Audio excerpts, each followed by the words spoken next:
And now, everyone, please put your hands together and give a warm welcome to our guest, Vashi Nedomansky. Thanks. Thank you, everyone. Thanks for coming out today. Really appreciate it. I know there's a lot of things going on, so I appreciate you picking this event to come to. My name is Vashi Nedomansky. I'm a feature film editor based out of Los Angeles. And what I wanted to share with you today is basically preparing you for what the real world is out there in terms of post-production, film editing, in Hollywood, in independent productions all over the place, and to try and give you some insights that will help you along that journey. And it's a long one. I've been in this business for 20 years, and I'm always learning new stuff, and it's also super important to learn from other people and share that information. So that's my job today. To do with you. During this process, because we only have an hour, if there's any questions that pop up, feel free to just raise your hand so you don't have to wait till the end if it's something really important. We got mics at both sides, I believe, so feel free to reach out to them and just say, hey, quick question for Vashi. So we wanted to do that. With the whole journey about film editing and stuff, and film post-production. If you don't know about me, I'm based in LA. I've edited 11 feature films, and just to get you up to date, if you don't know me, does anyone know me, kind of, or know of me, or from all that stuff? Cool. That makes me feel better. That's cool. Was anyone here last year for my speech? Well, I can't do that one again, then, can I? Okay, I'm gonna have to wing it then. All right. So here's just a quick peek. If I'd like to show you just some of my quick work and what I've done, just so you have an idea of where we're coming from. So this will just take about a minute. If we got audio up, and we got the monitors up.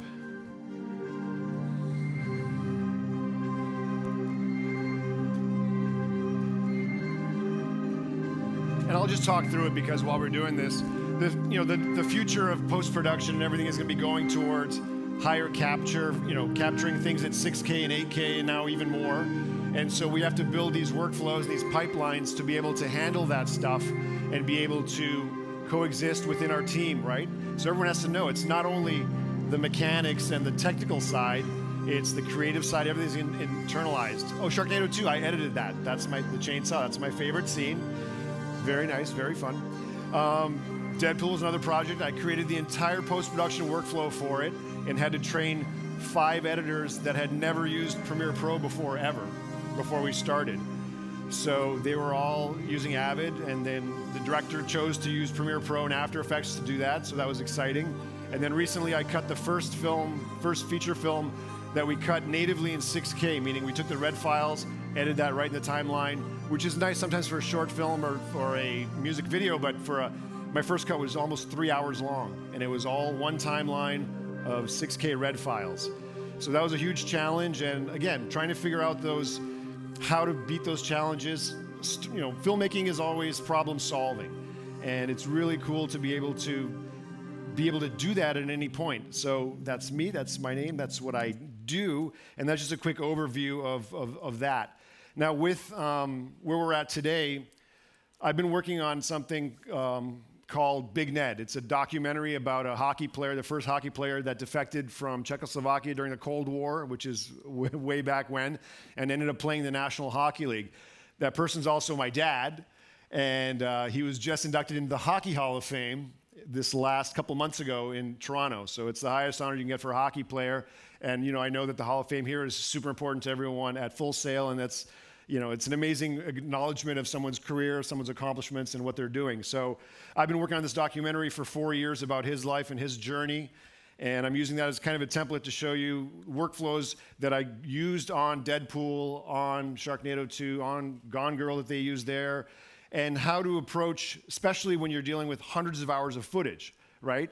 And one of the most important things is moving as a film editor or filmmaker from short form to long form, right? We all love to quickly cut something, shoot something, and work with it. But how do you extrapolate that so you know how to make a short film or a video or a music video if you're looking at this daunting task of, I gotta have a 2-hour project. What changes, right? Who's had that issue before? Who's who's concerned about that if you go out and start working on a bigger project? Hopefully that is a concern. It's taxing. So one of the things I always like to say is like anything else, and we were talking about it earlier, you got to start small. You got to be able to digest one chunk. If you can make a 30-second commercial, and even that, you could have 8 hours of raw footage just to make a 30-second commercial. I did lots of VW ads. I've done about 100 national commercials, and they're all 30 seconds, but we'll get 10, 12, 14 hours of footage to make a 30-second spot. And we'll have 50 or 60 iterations of that commercial because the producers will come in, the directors will come in, and everyone wants to see a different version. Can we try it with this shot over here, that shot over there? So you have to be flexible as a filmmaker and an editor to be like, let's try that. Your job is to work within the team and do your job. And a lot of the times it can get frustrating, to be completely honest. It's not easy because you have your viewpoint, someone else has another viewpoint, a third person has their viewpoint, but everyone has to be satisfied at the end of the day. So it is a business. So you have to be part of the big machine that way. Back to going from small to big, scaling up. Once you successfully do something on a smaller scale, then you can start doing that again and again and again on a bigger scale and slowly going from a 1-minute piece to a 5-minute piece to a 20-minute piece to your own feature film.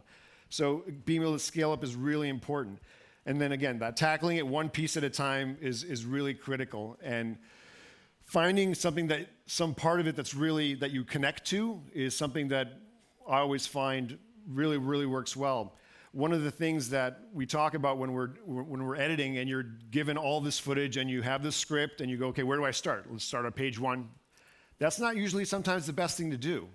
If you think about it, if you know the script, if you know all the material, my advice, and I've used this all the time, is go to a part of the script or part of the film that you're really comfortable with, that you know you have good footage, something that you have a connection to the scene with, cut that first. It could be 3/4 of the way through the film. But what that does is it gives you a keystone. It gives you a scene that you're proud of, that you can share with someone, get their feedback, but you internally, you know it's good because it just plays. It just feels right. So if you can make one scene work, that's the keystone, then you can work around it. You can now go before and after it and start building longer chunks and pieces of that. And that way you can get a grip on it, because the hardest part, like a writer, is looking at that empty page and saying, where do I start? What's the first word I'm going to put? I don't know. So go to somewhere comfortable in your project. And again, this works for short films, documentaries, long format feature films. On the last film I worked on, I started at the end, the climax of the film. And I cut the whole 10-minute climax of the film first. Why? Because when I cut it, I realized, I looked and I said, this is working. Like, it feels right. There's a resolution at the end of the film. And now I knew I could back into it. So I knew anything that I cut before would eventually get to this last part that's already working. You know, usually if you're writing, same thing can be applied to that. So these rules and lessons that I've learned as a film editor and a filmmaker, trust me, apply to everything else. So don't think of it just because I'm talking about film editing, it doesn't apply to you. These are all like really interesting things that I've realized. And again, I wish I had the chance to meet people that were further along in the industry when I was starting out, because that's where when you give back and you learn from people that have gone through it, it's really cool. And the other thing that I want you all to be aware of that's really important is everyone that's sitting around you, no matter where you go, they're your friends forever. They're your classmates, your teammates, you know, your filmmaking mates. And those are the most important people that you'll end up probably remembering down the road, because I've been in Hollywood for 20 years. And the first people I met on the smallest projects that I worked on, those are the ones I've still connected with, because we were entering at a level at the same level. We were hungry. We wanted to do well. We stayed in touch. And eventually, if you're good and you're lucky and you get some breaks, those groups move up in the community, and then you'll call out to those people. Who do you remember? You remember your best friend, and you worked together on a short film 20 years ago. You want to work with them again. So I know we're talking about a lot of different things in the future of post-production and the evolution, and that evolution is you evolving with the actual industry and the technology that's happening around you. So don't be afraid to evolve. It's like we all have to change. I mean, every month a new camera comes out, a new codec comes out, a new software comes out, and you don't have to learn all of them, but you do have to be aware of them, because your job as a professional is to know as much as you can about all components of filmmaking and all components of that industry. That said, let me just show you this first. So since I'm using this as the example today, my father's documentary, I've been working on it for 4 years now, and you may think that's a long time for a documentary. I'm self-funding with not much help from other people because I want control. I want creative control. I've had offers for people to pay for the whole budget, and the first thing they said was, we're going to assign you 2 producers, we're going to give you an editor. And I'm like, wait, I'm the editor, and that's my dad, that's my story.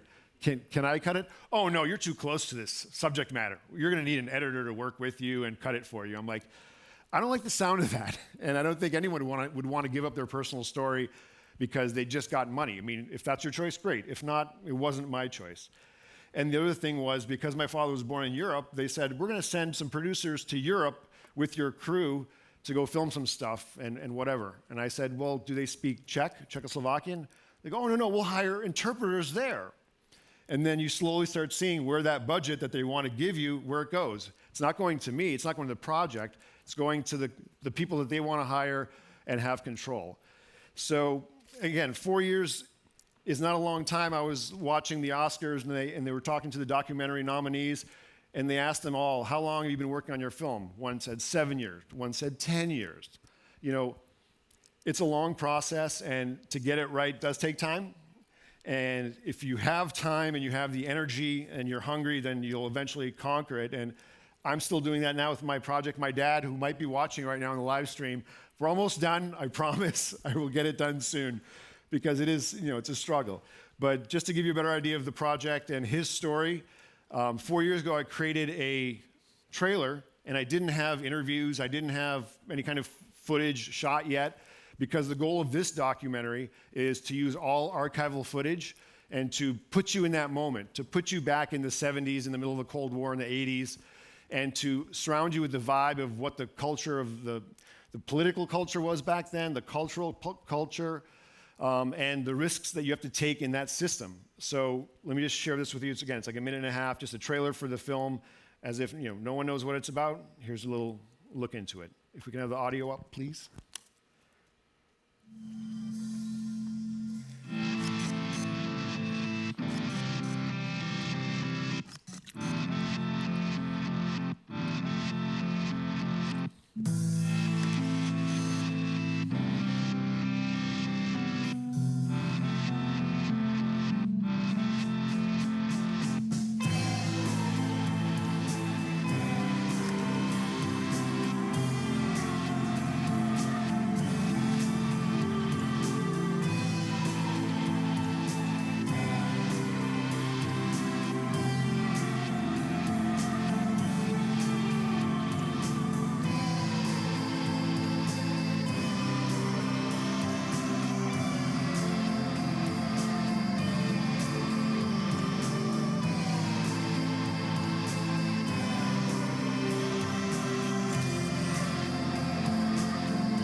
So that's the trailer that I made 4 years ago, and what's interesting about it for me was that the story is not a hockey story. How many people follow professional hockey on any level? There's like 3 hands out of the room. See, so the important thing is, if you're telling your story, it should be appealing. It should be able to reach out and affect lots of people. So hockey is the backdrop of this story, but the story is about someone who defected, who risked everything to change his life for himself and his family. And also, more importantly, the battle at that time of communist versus capitalism, the East and the West, and the Cold War. And all of that's what's revealed in the story, because, to be honest, who just wants to watch some linear story about a guy who's born, then he does this, then he does this, then he does this? We've all seen that. That's the half-hour thing on TV where it's a linear story, and there's no actual thought process to how you're creating it and making it interesting and trying to make it appeal to a lot of people. So that was my task at that. And the cool part was I got the Moby track. I reached out to Moby's team, and they had Moby Gratis. I don't think it's around anymore. Maybe it is, where you could apply online like, hey, I want a nice song for the trailer and actually have rights to it so you could show it. So that was kind of cool. To show you what the project's at right now, this is what, this is a typical timeline for, this is like the first four minutes of the actual documentary. And the same workflow that I used on all these other films from Deadpool. Deadpool, we had 500 hours of raw footage. Gone Girl, there were equal amount, 500 hours. Just a quick number. If you get 500 hours of footage, that's a lot. If you would spend 40 hours a week watching the footage just the first time to see what you have, see what the camera's captured, it would take you like 16 weeks just to watch it once through. But that's the way it's going in the industry. They're shooting with 3 or 4 cameras on everything. They're rolling without taking cuts because we have accessibility to these cameras that shoot 4K, 6K, 8K, now 12K. You don't have to cut. You have a 5-6 terabyte hard drive. Well, the editor or someone has to eventually look at that and pare it down and try and have a better idea of like how to approach it. So what's super critical is organization of your information, your data, and how to access it the quickest way. One thing that editors always have to deal with in the room is if you're in there with a director or producer, they're like, show me this, show me that, where's that? You have to know instantaneously where that clip is, what day that footage was shot, and be able to share it, because that back and forth as part of the team is really important. So organizing your stuff is super critical. And what I like to use is a certain workspace, which I'll pull up here. And I like to stack my timelines, which is, it's almost 10 years now I've been using this technique. And if you could see up on the screen, there's one timeline on top and then one timeline underneath. The bottom timeline is the one I'm going to be cutting into, and the top timeline has all my footage. And the benefit of this system is, if I make this large, this timeline shows 21 hours of footage. So it's all laid down in one timeline. And it's usually chronological. If we were to shoot this documentary and I'm shooting interviews, then on the left side would be the first interview I shot. Then as I go downstream, I got all my other interviews. What I like about this system is that, first of all, visually, I'm a visual creature. If I had a bin, just a folder where I had 150 video files, you don't know where they are, you know the names, but you're scrolling, and it just takes forever. I don't like that. I'd like to see it this way because temporally, I'll remember that, the first interview was with Fred. And then I remember, the one with Mike was somewhere later, or later in the day, or later in the month.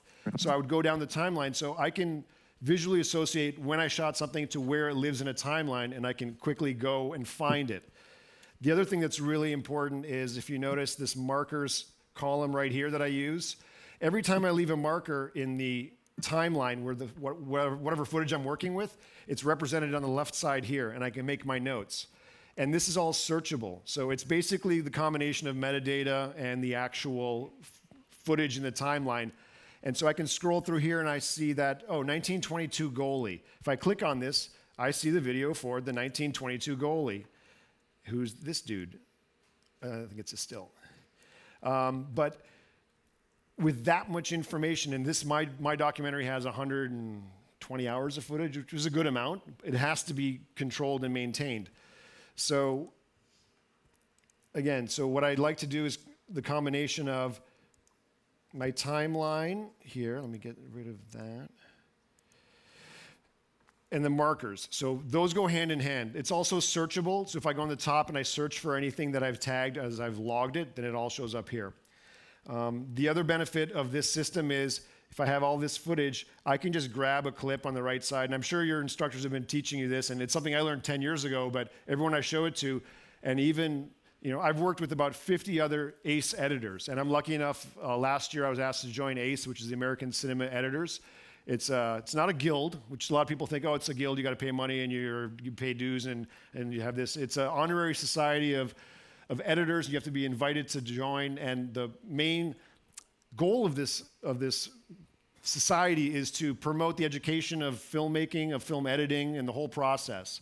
So we spend a lot of time trying to show our techniques and work with other editors, and I've personally trained 50 of them in Premiere Pro and different editing techniques because, again, the market's driving whatever software is the most compatible and the best at that moment or has the most capabilities. That's what people are using. And these editors, some of them are 60, 70 years old, and they're reaching out saying, I need lessons. So never stop learning because you're never going to know everything and have enough information to be like, oh, I got this covered. No. They're 70 years old. They're like, I don't want to be left out. I want to know how to use this software. And it's not a question of just Premiere Pro or whatever. It's whatever software, whatever's new, whatever is being used in the industry, you have to be aware of. And I'm hoping the instructors are doing a good job. Instructors? Yeah? Okay, we're getting the heads up that, yes, they are covering the bases. So that's good. I feel better for you. But this is, so that's the core of the editing system in terms of this is what's happening, and this is what happened in Deadpool, this is what we did in Gone Girl, where you have these giant timelines of all your information. And for example, on this, it would be set up where one day, all the day's footage, 10 hours of footage are in one timeline, and then you literally grab the shot you want and you drag it down underneath to the other timeline and dump it in there. So you're just quickly building little pieces and parts. And the way they organize it is if there's 10 takes of one shot, of wide shot, there'll be 10 takes. And the last one is when the director says, all right, moving on. So the last one is usually the circle take or the best take. So in that circumstance, you would take that shot and then you would just raise it up one track higher so it pops out. Let me see. So now you see this track right here. This shot is popping up. So they're like, okay, that's the last shot. Cool, I know that's a good one. And most editors and most filmmakers will look at the last shot first. If there's 10 takes, they'll look at number 10, then number 9, then number 8, because number 1 was usually shitty or someone screwed up or it was bad. So the further you go, it should get better. Funnily enough, it turns out usually the second to last one is the one that everyone agrees on is like a good take. So you have 10 takes, number 9 more often than not, for whatever reason, is the one because the 10th take is like, let's do one more for safety or do one more for the actors or one more for camera, but they already got it. They're just being nice or just giving another option. So keep that in mind like when you're trying to organize your project or just when you're on set and you're feeling it because it is definitely a feel thing. Let me go back to here. The other thing I wanted to talk about that's really important in terms of being an editor and working in the industry is that we're always expected to have this expanded role. When editing started, it was literally, there were women that were good seamstresses, good with sewing, that were tasked in the 1910s and the earliest point to cut together the film because they had the technical skills that they were doing this every day.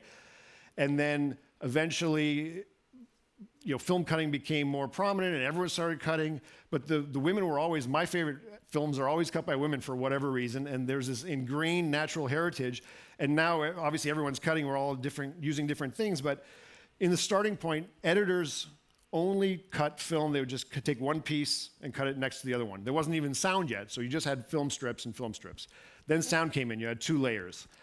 And you would cut sound, it was just the dialogue. None of these editors would even add music. That would be done later, at another editing station. Today's editor and filmmaker, I think, we have to do a lot more than we used to. Has anyone found that out, like even in the last 4 or 5 years, where you go, I want to be a filmmaker or a film editor.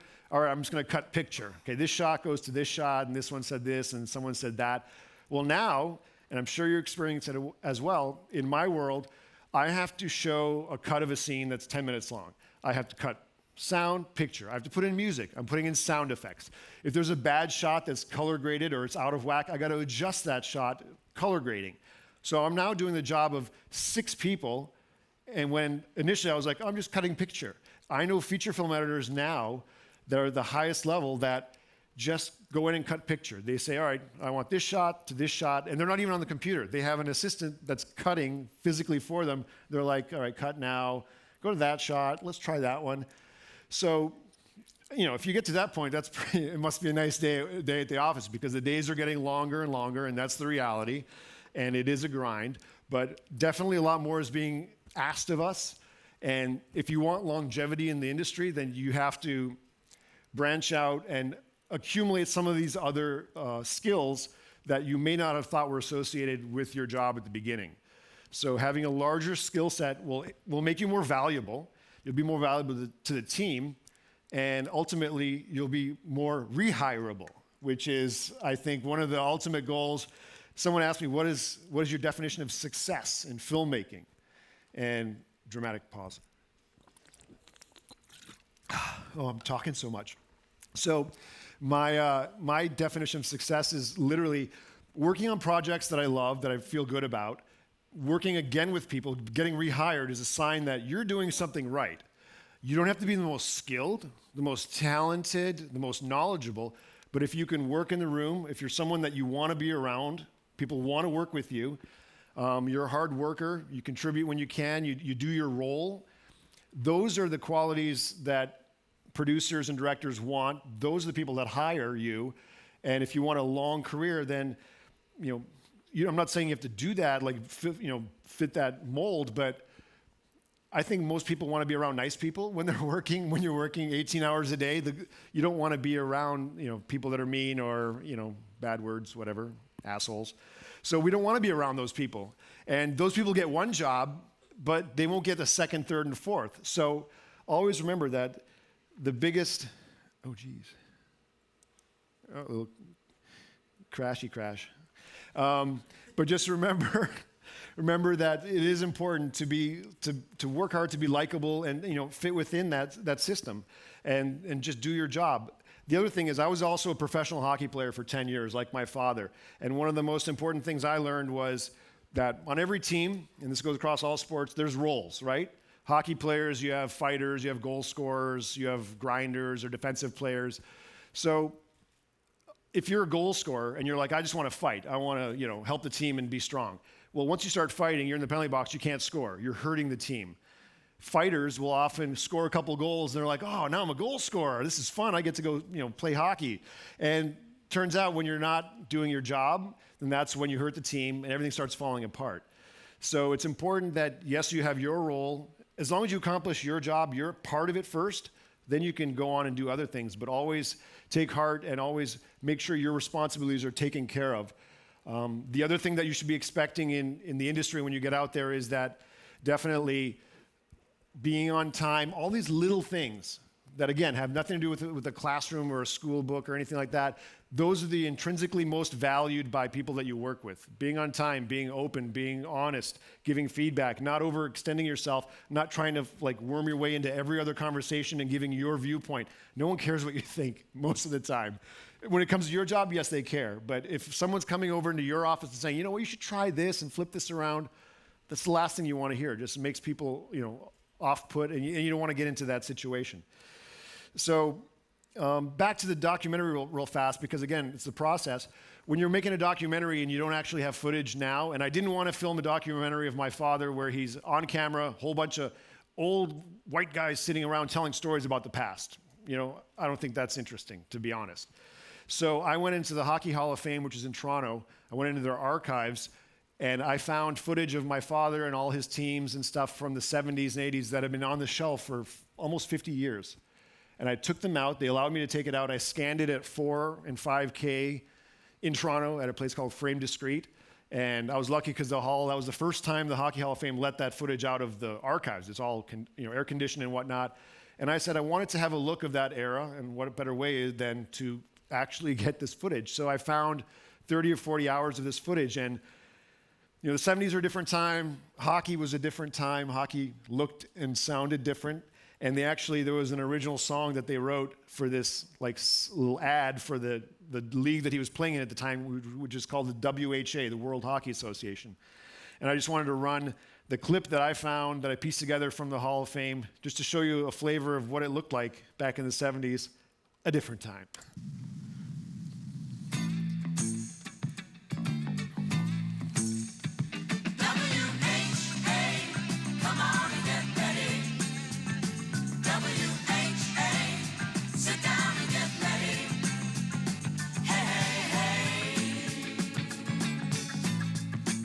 That's my dad, the guy in the white.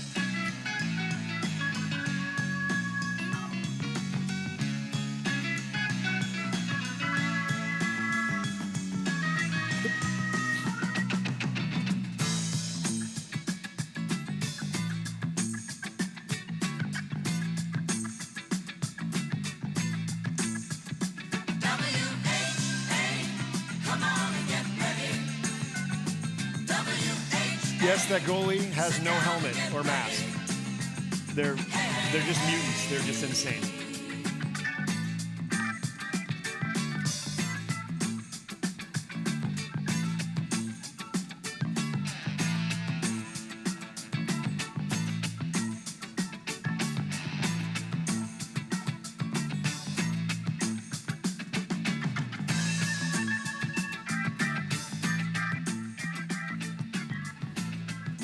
So that's a little peek at some of the footage.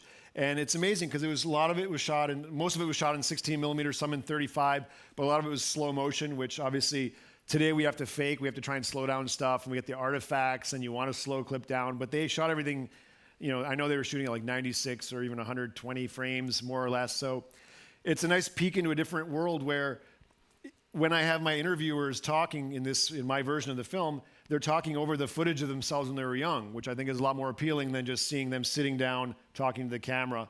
So it's no matter what film you're working on or project you're working on, try and find alternate angles into the story, be it old footage or something that's just a little bit different, because we do always find that there's a normal way to do things, which is acceptable and you can make money off it and people will be happy, and then there's your way to do it.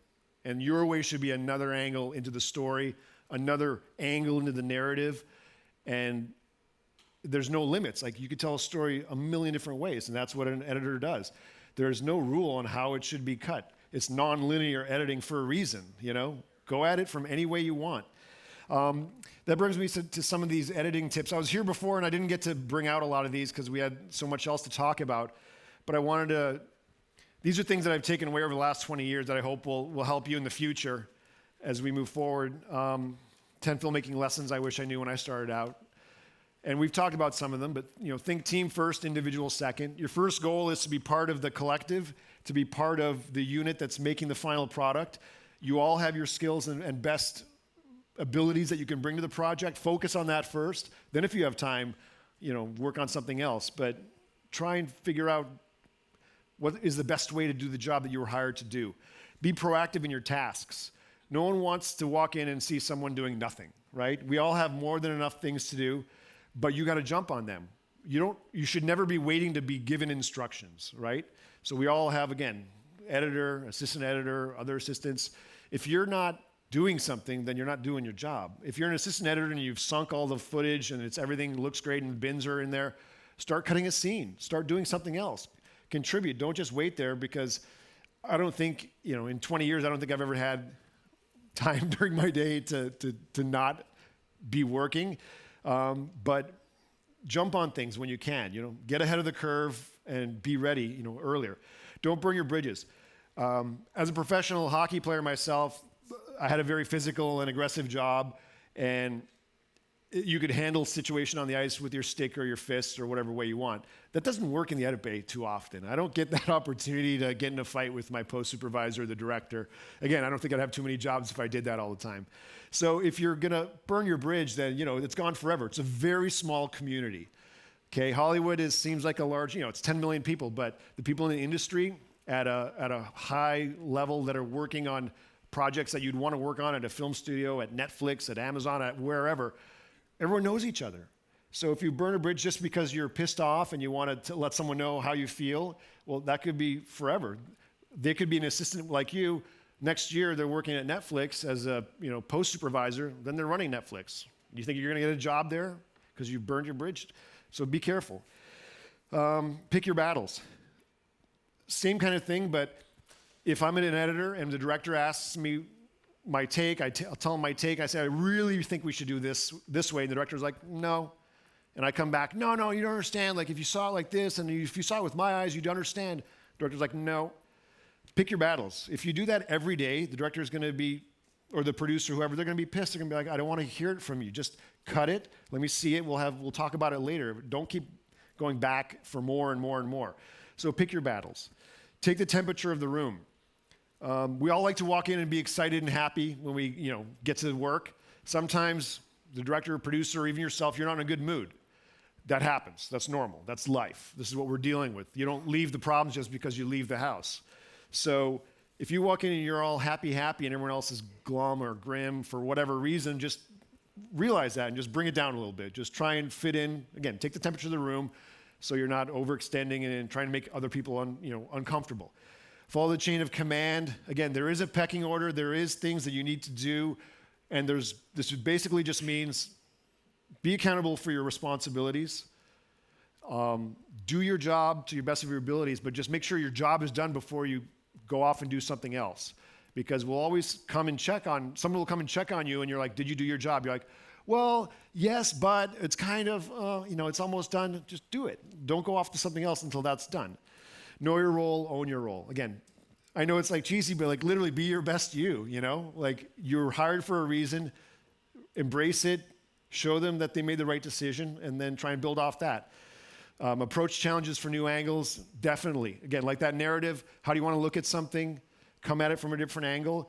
And for me, where do I get inspiration, I use a process called, osmosis. I read everything I can. I watch movies. I listen to music. I'll go outside.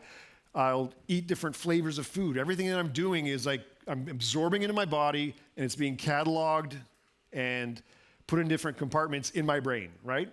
So when I'm trying to work out solutions for problems, I literally have subconsciously taken in so many things that somewhere in there the solution lies. It really does. The more you put in, the more options your brain will have to piece together magically behind the scenes what's actually happening.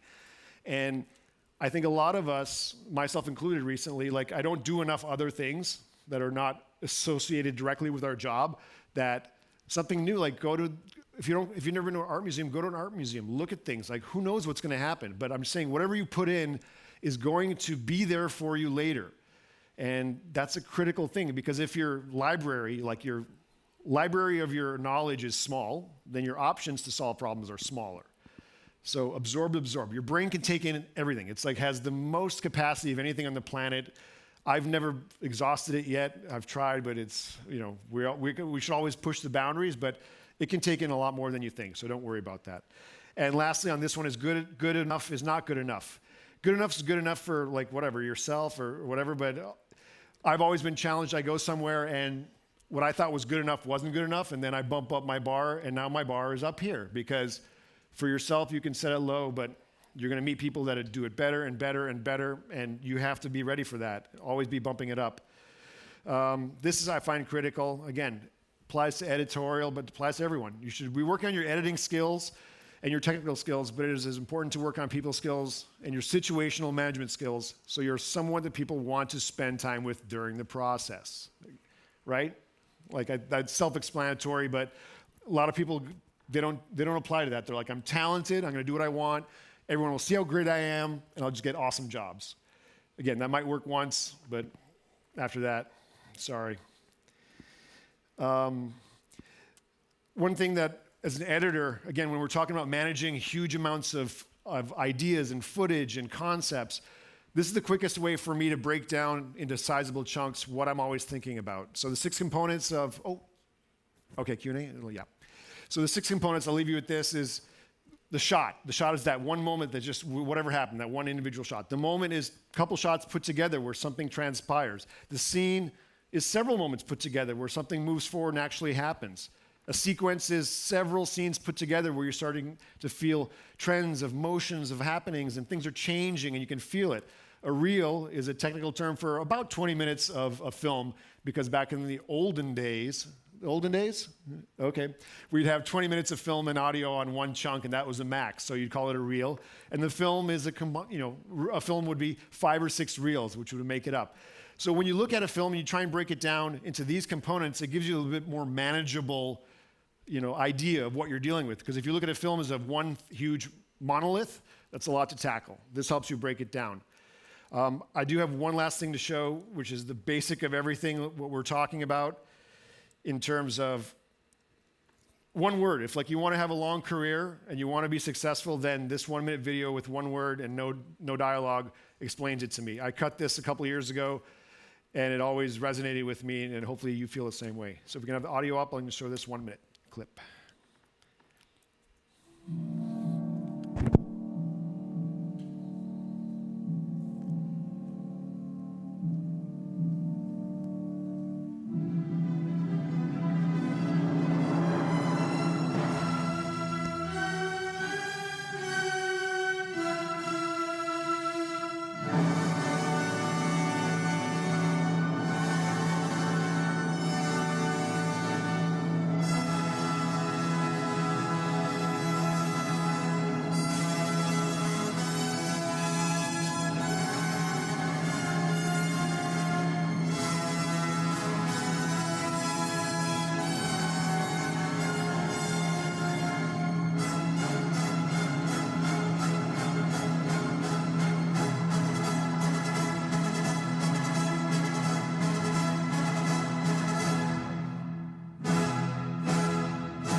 So that was Danny Way. All of that was shot in 36 hours. All his training and his actual runs at the X Games. And that's perseverance. I mean, guy took a beating and came out and did wonderfully. So have perseverance, just grind it out. It's the only way you're gonna have longevity.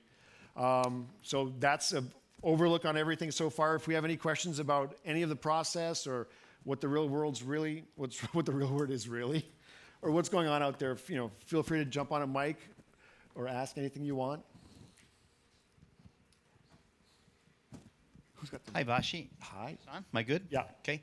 I had a quick question about the process of how you're editing.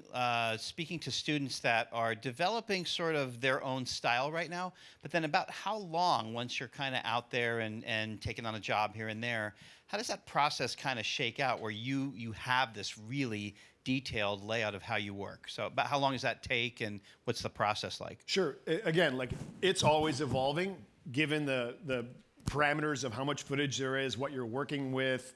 I think the most important thing is like we all start on smaller projects like we were talking about before, and you just scale that up. But organizing your material, knowing where everything is, and being able to find something is what takes up the majority of my day. It's the creative part is not limited by ideas, but it is limited by what you can access.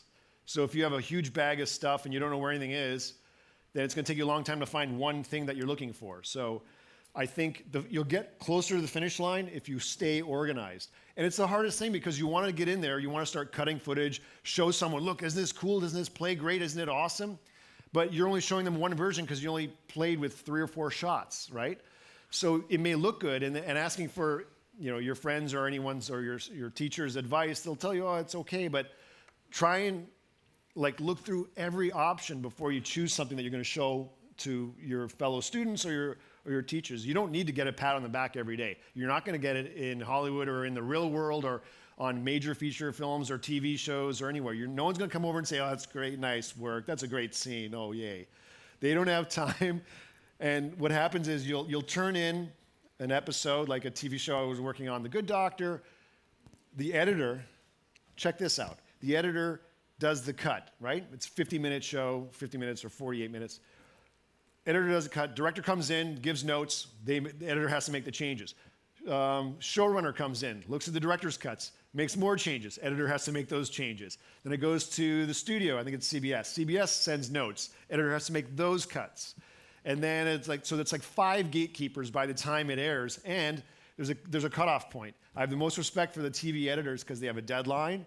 And there is no, oh, well, you'll have it in an hour, you'll have it tomorrow. There's an air date, and you can't miss an air date. So the editor on TV and on The Good Doctor, there's 3 sets of editors working on every show or leapfrogging over the shows as they go. And they have to spend so much time doing their edit, but then they have to make 4 more adjustments. And those changes, they don't have to agree with them. They don't have a choice. So they have to apply these changes. So it's very difficult. I prefer the feature film world where the relationship between an editor and a director or a producer are more one-on-one, where you're playing with footage, you have more time and more risks, but you can get to the finish line and you can craft something. When you live with it for a while, you get to a better sense of all the footage. So again, I have the utmost respect for the TV editors. I don't know how they do it because that's so much pressure, but they get it done. But bottom line is you got to get your work done, and then everything else comes after that. You can analyze it after. Where am I? Oh yeah, it's front row, sorry. So 2 questions kind Sure. of. What was your process in deciding whether or not you wanted to go to film or TV? And then what would you recommend as an aspiring editor to the first step after graduation? Sure. My choice between TV, honestly, I grew up on feature films. I defected with my dad when I was very little, and so I grew up watching TV, but mostly cartoons. But my mom would take me to the movie theater every weekend, so I was watching stuff, like Woody Allen and stuff when I'm 5 or 6, completely out of whack, and like things I shouldn't be watching or things that didn't resonate. But that communal experience of being in a theater, lights go down, you have some popcorn, something magical is happening on the screen. That was really intoxicating, right? And so that was the world I gravitated to early. TV for me was like a background thing. When I was growing up, it's something that's on, like in the news or cartoons or something. But the movie, the feature film thing for me was an experience. It was bigger than life, and it was an escape. So that's why I preferred that. And in terms of what an editor should be doing after they graduate is be working on something, be working on anything. And my first 3 years in LA, when I was a professional editor, like in 2000, it was working on a lot of music videos and short films and horrible things, right? But I got to make all my mistakes because it wasn't paying much, but I got to make my mistakes on these projects, and then I didn't make them on bigger projects. And the more little projects I did, I met more people, and they're like, oh, Vashi's an editor, hire him. Again, it's that small group of friends and trusted people that when you start working, they will remember you and they will call you out. And one quick thing about working for free, in my opinion, working for free is fine if you're working on a project you want to and you're getting something out of it. If you're getting something out of it that you're content with, then it's okay. As an editor, it's the only role where you actually probably get paid, even at the lowest level. You can get an actor for a day. Someone's got a camera, come shoot this. You can get a DP for a day. You come to an editor with 8 hours of footage and say, hey, I just need you for a day to cut this together real fast. No, not gonna happen. So you're gonna get paid. It may not be a lot. I was making like $100 for a music video, but I was getting experience, making mistakes, and then being remembered, and that's how my steps went from those little projects to bigger ones to feature film. It was all natural and on the ground, just getting dirty. And hopefully that helps. Yeah. Yes. Next question from online. Courtney, who's an online media communication student, would like to know, what do you do? What are some of the ways that you do? What are some of the ways that you manage your time? Badly. That is the work-life balance is very difficult for everyone, especially for me. I like to work really hard, and then I'll just crash and go down, and it's to the detriment a lot of the times, and that's the one thing I want to improve about myself, to be completely honest. Work smarter. Yeah, so I like to work smarter if I can, try and put limits on myself, because I'm always trying to, even at my age and my stage, I'm trying to please the people I'm working with. I'm trying to please the directors and producers, and I want to give my all. And I think that's why I have a long career so far, but at some point you do hurt yourself. And you have to be able to dial it back. You got to be able to realize that you're hurting yourself, and that's not a good thing. The industry doesn't allow too many outlets for that, and it's stacked against us, to be completely honest. And they're going to grind you to your bone, and then just take over. Someone else will come in and fill your role. So there's an inherent problem built into the system, which I think needs to be changed drastically. But yeah, work-life balance is something that I can't give you the answer, but just you got to chip away at it, and I'm working on it too, so I'm with you. I'm with you on that one. Last question in the front over here. I have two, actually. Okay. Is it working? The first one is, I've been told to work in post-production in particular, you really have to decide a place, like LA or New York, like the big places. Oh, yeah, sorry. Oh, now I hear it. Well, in your opinion, is that important, and how do you really decide? Is it important? Is it important to be in a city that has many more opportunities, that they're shooting so many things every day? Yes, that's the obvious answer. I also think it's more about the connections that you'll meet. You can get hired in a smaller city for one job, and you can crank it out, and you're great. That production company may not have another job for the next 6 months. In LA, New York, Atlanta, there's certain other cities, Chicago, that there's always work happening. There's always work going on. So it's you starting a relationship with other people. Again, it comes back to people. Every job I've gotten has been by word of mouth or someone handing over my name. My agent's gotten me a couple smaller jobs, but nothing major at all. Every job I've gotten was word of mouth or someone handing me off. So I would say if you want to make it your industry, then you're going to have many more opportunities in New York and Los Angeles, and then many more chances to meet new people, and also within your own community of Full Sail. It's unbelievable. The pipeline that this school provides for Hollywood specifically is insane. Every project I'm on, see Full Sail, I'm like, oh my God, they're unbelievable. It's a testament to the university, because that's super impressive. They're probably the most well-trained I've seen, especially having to interact them when they're coming in. I'm they're professional, they're ready to go, and I appreciate that so much. So hopefully that helps. And the other one? Yeah, the other one is Last question. Yeah. Final. Yeah, don't worry. You've been doing film editing and, well, being in the big business, but recently, obviously, the online world and YouTube have been a very big thing. Oh, God. Do you see a future for editors in particular in that sphere? And obviously, it's a bit of a wild card, but what's your opinion absolutely. on that? I'm super impressed with a lot of the YouTubers or whatever, the editorial on there, because it's completely fresh and unlike I've ever seen. It's very dynamic, it's very frenetic, it's very enticing, and it's like information quicker. And like a lot of it's like hard cuts where they just cut out everything in between the words they don't like, so it's a brand new visual style of editing.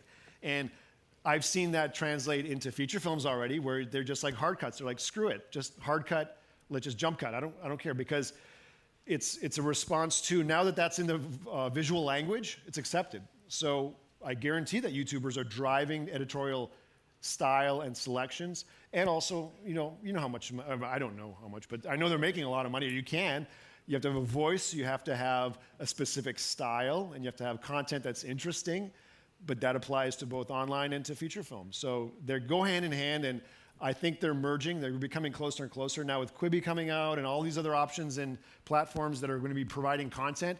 The need for editors, the need for storytellers, and those are going to be the same hand-in-hand thing. The editor will drive the story. So if you have those basic skills, you're going to have so many more options in the next couple of years. I think it's going to blow up for editorial and post-production. And with that, was that our last question? I think that we're all good. So again, thank you for your patience. Have a wonderful Hall of Fame ceremony this week, and enjoy.